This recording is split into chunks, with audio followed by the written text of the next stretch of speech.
Shivanshu recording studio बानावर बिशुनगंज।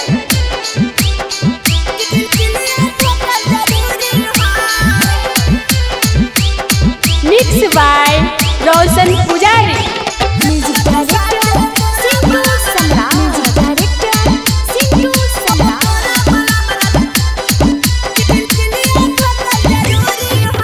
चोलिया चोलिया करही मौगी चोलिया किनल जरूरी है। चोलिया चोलिया करही मौगी चोलिया किनल जरूरी है।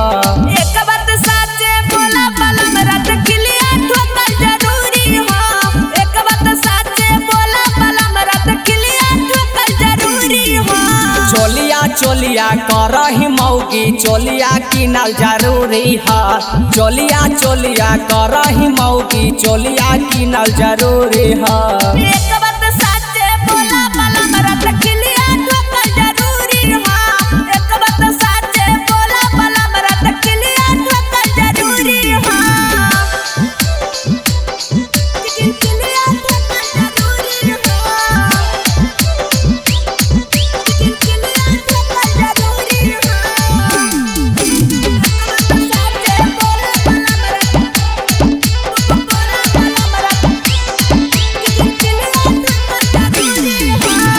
ताना चाहलियो मौगी घुमैलियो जिला जहाना गे तबो काहे करही मौगी या ताना बहाना गे।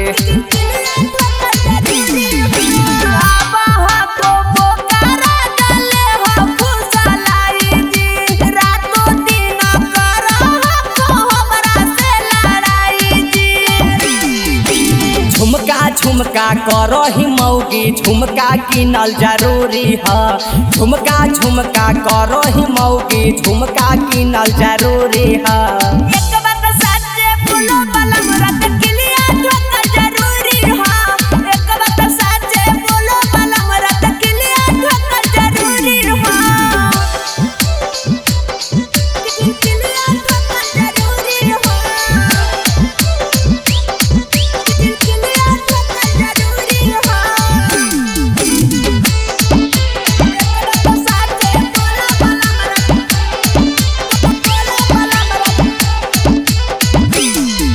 बेदर्दी त्रिलोकी करह मौगी तोरे से प्यार गे कहा मीता किन कहते बौसोला हो सिंगार गे। रोशन पुजारी कैसन हा कुमारत जी अपन में होरी के बुझू न दरद जी। गजरा गजरा करही मौगी गजरा किनल जरूरी है।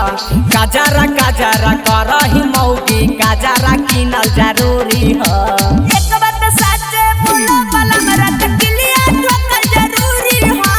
एक बात साचे बोलो पलम रत किलिया ठोकर जरूरी है। शिवांशु रिकॉर्डिंग स्टूडियो बानावर बिशुनगंज।